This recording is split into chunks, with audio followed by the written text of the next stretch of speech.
Margaret Kuhlman of Soul Astrology.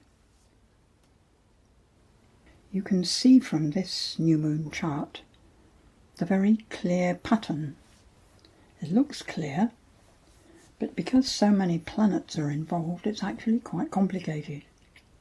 I like dividing groups of planets into friends and those who are not so easy to get on with.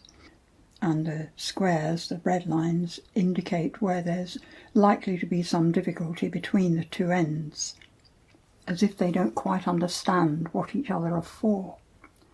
The plan is that as we realise what they're for, we work them together, and it gives a very special strength because we have had to fight our way to get there through our own difficulties. So, the easy ones that go together, or that is the energies that flow smoothly, will be shown by the blue and green ones, the trines and sextiles. To take each smooth flowing group, let's do Venus and Mars, Uranus. During the month, Mars will cross over Uranus and only just into Taurus. He's taking all month to do the 4 degrees. And in Taurus, the energy that Mars represents slows down from the Aries push, push, push. It's energy that's grounded, which means for all of us, if we will just ground ourselves, there will be plenty of energy available. And because he's going across Uranus, that available energy may well come and go. So there's plenty of it, but we need to pace ourselves so that we don't overdo the using of it, because that would bring about a collapse and an absence of energy.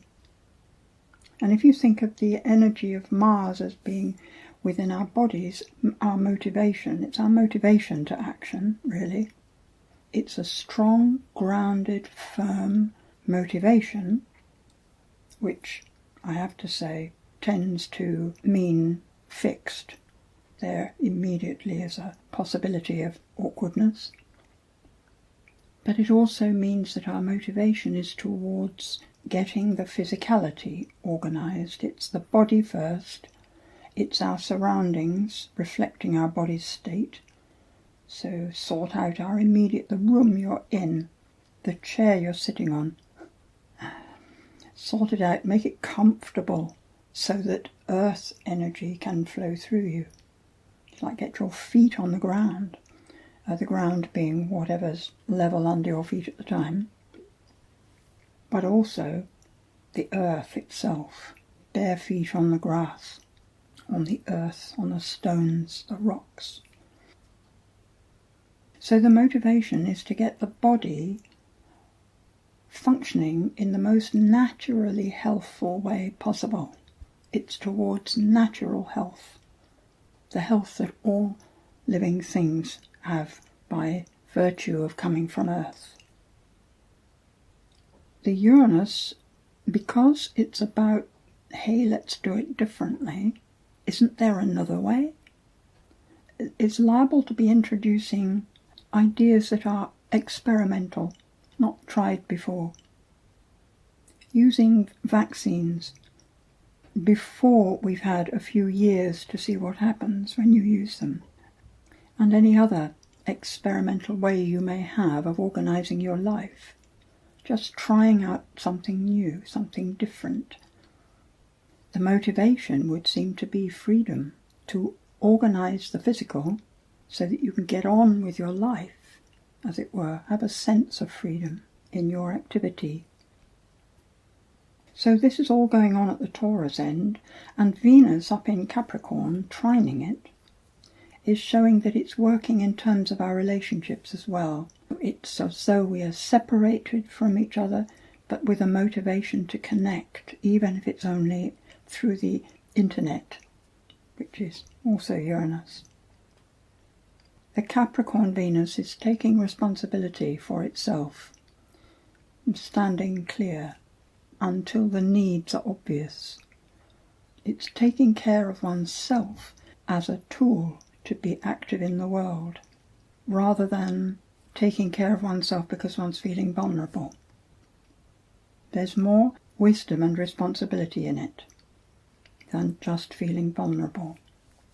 It's a call to claim the health we have, to manage our lives as we can within the restrictions we find. So they're all getting well. This is the Earth, lovely relating on and off and through the internet. The other pairing, or sextile, is even more complicated really. The Jupiter and Saturn who've gone into Aquarius now. The whole feeling being more community oriented, an acceptance of the internet as a connecting point, particularly for communication purposes, with Mercury being right there on the pair of them.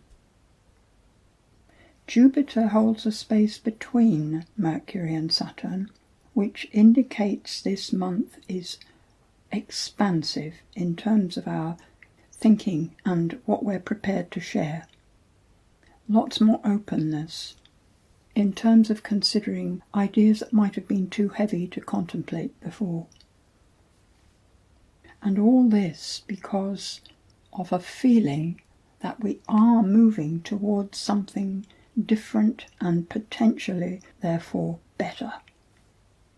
The sextile to Chiron, and Chiron being in Aries, adds an emphasis on getting it right for the individuals.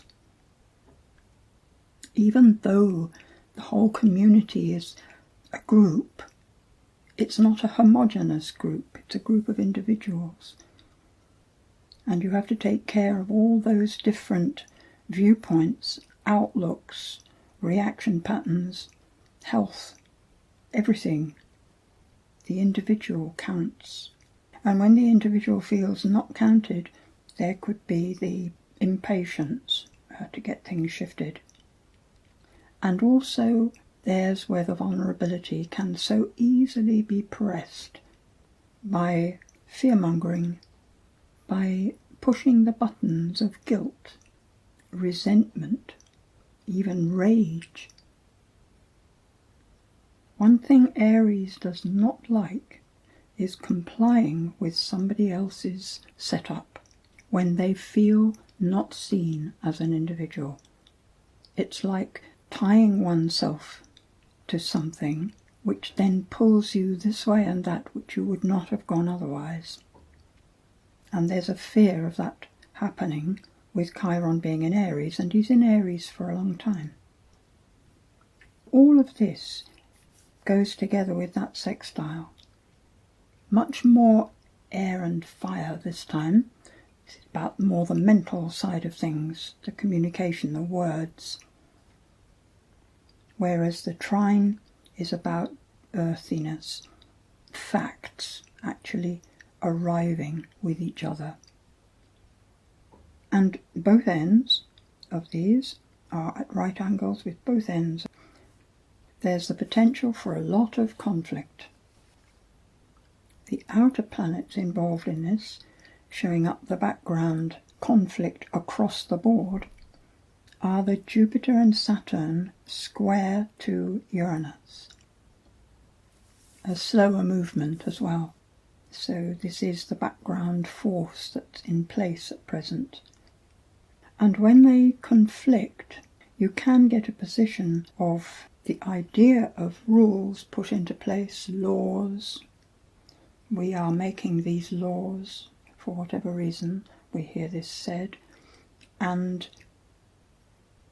the Uranus saying, yay, I don't want to be trapped on the earthly level. You can't pin me down. I don't like these laws. With Mars together with the Uranus, there could be quite a push to break them. And with Saturn in Aquarius, well, we're looking at the immovable object and the irresistible force. So there has to be communication between them. And with the Venus, about how we're relating in a responsible way, being part of the pattern, and Mercury so close to Jupiter, opening out the ideas, there's plenty of room for communication. It's as though we say, this is how it is. Now, let's see how we can all pull together here. Not all doing the same thing, of course, but at least not getting in each other's way, not interrupting the process, moving along with whatever our souls seem to have asked for this process for. And there's the Sun and Moon, of course, in Capricorn. They've been making a sextile to the Neptune. In the picture, it's something that happened last month, probably, because it's fading out now. But it's a strong endeavour to make things work, to find the correct behaviour that will bring about the result we want. And probably, in all fullness, we all want the same thing, just that we find that we have different ideas as to how it will be achieved. This month is perhaps really appreciating the facts of the last year. Because it's not just the Sun and Moon, Pluto is right there. This is the transformation, and this degree is where the conjunction of Saturn and Pluto was in January last year. The beginning of all this pandemic kerfuffle. Could this be the last push through? The facts accepted. And when I say facts, I mean the actual facts, not the spin that's put on parts of the facts. But they need to be spread out and seen as a whole in relation to each other.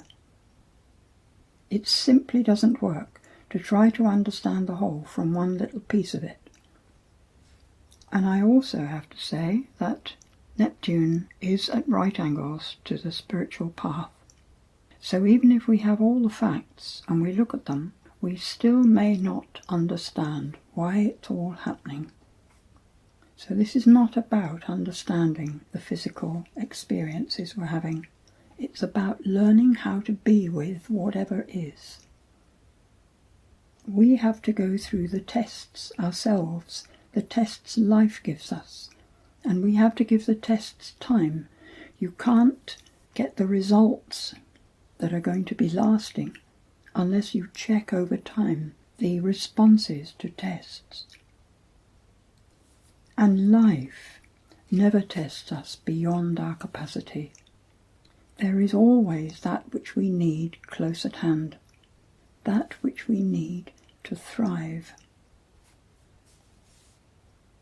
The emphasis of the full moon chart is very much on that square, as Sun and Moon both square the Mars, the Sun sitting perfectly on Jupiter.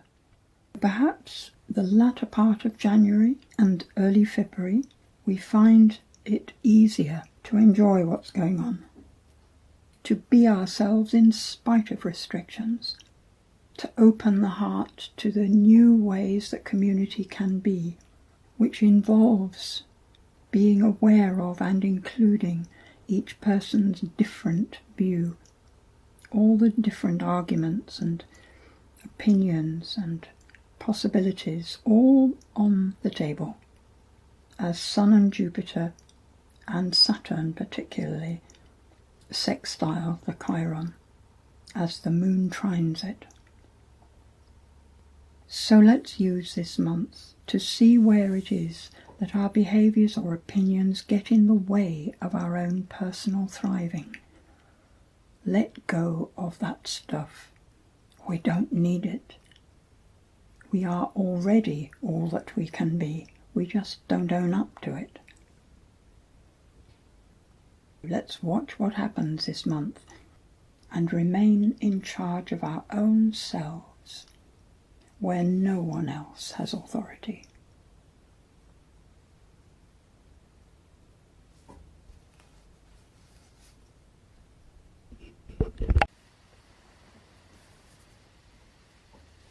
When you walk out on a starry night, notice how the stars go with you. Let light go with you wherever you go. You are surrounded by angel wings always. Some of them are your own. Stand tall into your best and relax there. Nothing is required of you ever that you cannot manage. You are enough and more than enough. And you are beautiful. Be that you.